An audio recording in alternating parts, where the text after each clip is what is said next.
ኢኮኖሚ በ2017 9.2 በመቶ አልን።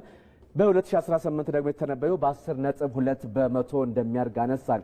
የሰሞኑ የሚኒስትሮች ምክር ቤት እንግዲህ እንቅስቃሴም በዚሁ ጉዳይ ላይ ያተኮረ ነው። አሁን ወደ እንግዳችን እናመራና ተጨማሪ መረጃ ይሰጡናል ማለት ነው። እንግዳችን ቀደም ሲል እንዳስተዋወቁት የዴቨሎፕመንትና ኢኮኖሚክስ መምህርና ተመራማሪ ናቸው። ዶክተር ገመቺስ መርሻ ይባላሉ። ዶክተር ገመቺስ እንኳን ደህና መጡ። አመሰግናለሁ ተመስገን። እኔም አመሰግናለሁ። እንግዲህ ዜናውም ላይ ተከታትለዋል። እርስዎም በቅርብ ርቀት እንደሚከታተሉት የሀገሪቱን ኢኮኖሚ እድገት በተመለከተ እንግዲህ ያምናው 9.2 በመቶ ነው።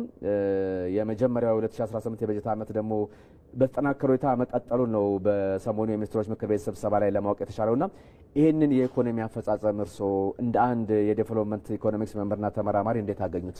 በጣም ጥሩ።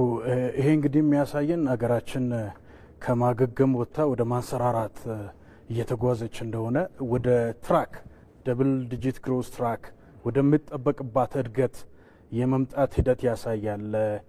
ያገገመችው ደግሞ ከዓለም አቀፍ ሁኔታ እንደዚሁም ሀገር አቀፍ ሁኔታዎች ነበሩ። ለምሳሌ ከ2010 በኋላ ሾኮች ነበሩ። ዓለም አቀፍ ኮሮና አንተ እንዳነሳው ከፍተኛ ሾክ ዓለም ከኮሮና በፊት ወደ ነበረው እድገት አሁንም ለመመለስ ገና ጥረት እያደረገ ነው። 3.7 እድገትን እንደዛ ያስመዘግብ ነበር። አሁን ገና 3.2 ይጠበቃል በዚህ ዓመት። ስለዚህ ያ ትልቅ ሾክ ነው። ሌላው የዩክሬን ጦርነት ኑሮ ውድነትን በመጨመር የራሱ ከፍተኛ አስተዋጽኦ ነበረ። ሀገር ውስጥም የነበረን ሾኮች የትግራይ ጦርነት ማንሳት እንችላለን። እነዚህን ሁሉ ውስጥ አልፎ አገግሞ በተሰራው ሪፎርም ለምሳሌ ሆም ግሮን ኢኮኖሚክ ሪፎርም፣ አገር በቀል ኢኮኖሚክ ሪፎርም፣ ማይክሮ ኢኮኖሚክ ሪፎርም ባለፈው ዓመት ተግባራዊ ያደረግ ነው። እንዲሁም ደግሞ የ10 ዓመት የዴቨሎፕመንት ፕላን የእድገት እቅድ አለን። ሀገሪቱ እንዴት ማደግ አለበት፣ ወዴት መሄድ ያለባት የሚል አቅጣጫ ስትራቴጂክ ፍሬምወርክ የሚያስቀምጣለን። ያ ተተግብሮ ወደሚፈለገው ትራክ ተመልሳለች ሀገራችን። እስኪ ወደ አዲሱ ትንበያ እንምጣ። እንግዲህ 10.2 በመቶ እድገት ነው እንግዲህ በዚህ በ2018 በጀት ዓመት የሚጠበቀውና ይህ የ10.2 በመቶ እድገት ማስመዝገብ ምንድነው የሚኖረው አንደምታ? ይህንን ደግሞ ውጤታማ ለማድረግስ ምን አስቻይ ሁኔታዎች ሊኖሩ ይችላሉ? እንግዲህ ከአመታት በኋላ በሁለት ዲጂት እንደሚያድግ ነው የሚጠበቀው። ይሄ አንድምታው ትልቅ ነው። እንደኛ ብዙ የማደግ ፍላጎት ያላቸው ሀገራት በደብል ዲጂት ግሮስ ለረጅም ዓመት እንዲያድጉ ይጠበቃል። ከሀገሪቷ ልትሄድበት የሚገባው እድገት ጋር መጣለች፣ እየተመለሰች ነው፣ ወደዛ እየመጣች ነው። ይሄ ትልቅ እንድምታ አለው። ይሄን የሚያስችሉ ነጥቦች ደግሞ አሉ። ብዙም ቅድም አንተም እንዳነሳቸው ያልተነሳው ዋና ነገር ብዬ የማስበው ጠንካራ አመራር መኖሩን 24/7 የሚሰራ ቀንና ሌሊት የሚሰራ አመራር። ይሄ ብቻ ሳይሆን ከግራንድ ኮራፕሽን የጸዳ በሀገር አቀፍ ደረጃ ከሚደረጉ ብዝበዛዎች፣ ዘረፋዎች የጸዳ አመራር በሀገራችን እየታየ ነው። ሀገሩን የሚወድ ህዝቡን የሚወድ መሪና አመራር ተፈጥሯል። ለምሳሌ ሀገራችንን ታሪክ ትንሽ ወደ ኋላ ተመልሰን ብናይ ከለውጡ በፊት ያሉትን 30 ዓመት ብናይ የወርልድ ባንክ ጥናት በሚያሳየው መሰረት 30 ቢሊዮን ዶላር በላይ ከሀገራችን በካፒታል ፍላይት የሸሸ ሀብታል 3፣ 4፣ 5 ህዳሴ ግድብን ሊገነባ የሚችል ብዙ ሚሊዮኖችን ከስራው ባሻገር ሙስናው በሰፊው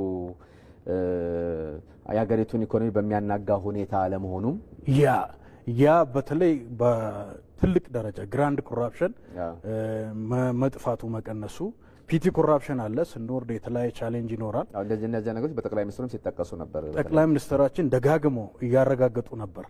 በስቴት ደረጃ በመንግስት ደረጃ የሚደረግ ብዝበዛና ዘረፋ በብዙ አፍሪካ ሀገራቶች በእኛም ሀገር ወደ ኋላ ተመልሰን ስናይ የነበሩ መጥፋታቸው ትልቁ ነገር ብዬ የሚወስደው ሀገር የሚወድ መሪ፣ ለሀገር የሚሰራ የሚተጋ መሪ ካለ ሀገርን መለወጥ ህዝቡ አንድነቱንና ሰላሙን ካረጋገጠ ቀላል ነው ብዬ ይሄ ዋናው አስቻይ ጉዳይ። ጥሩ። ይሄ እንዳለ ሆኖ ዶክተር ገመቺስ እስኪ ደግሞ የኢኮኖሚ ዘርፎችን ምርታማነት ለምሳሌ የግብርና ኢንዱስትሪውን በለውጡ ዓመታት የተደረጉ ሪፎርሞች ላይ ለዚህ ያበረከቱ አስተዋጽኦን እርስዎ እንዴት ይመለከቱታል?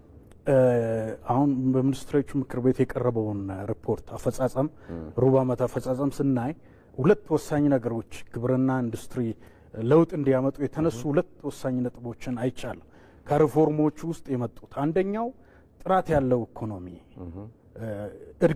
እድገት ብቻ ሳይሆን ጥራት ያለው በእቅድ ደረጃ በ10 ዓመት እቅድ የተያዘ ዋናው ነው። እድገትና ጥራት ያለው እድገት ይለያያል።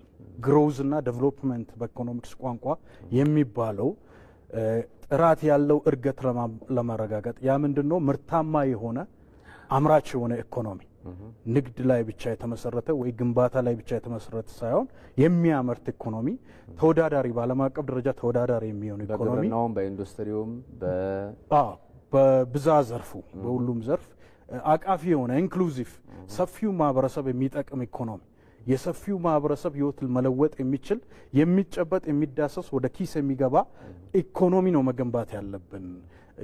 በዛም በተጨማሪ ሰስቴኔብል የሆነ ቀጣይነት ያለው የማይበገር ሬዚሊየንት የሆነው እንደዚሁም ግሪን ኢኮኖሚ ይሄ ነው አንዱ የታሰበው። ድህነትን በመቀነስ ረገድስ የኢኮኖሚው እንቅስቃሴ ምን ያለ ፋይዳ ይኖራል የሚለው እያንዳንዱ ዜጋ ተጠቃሚ ከማድረግ አንጻር የሚለውን ባጭሩ እናንሳና እናጠቃል።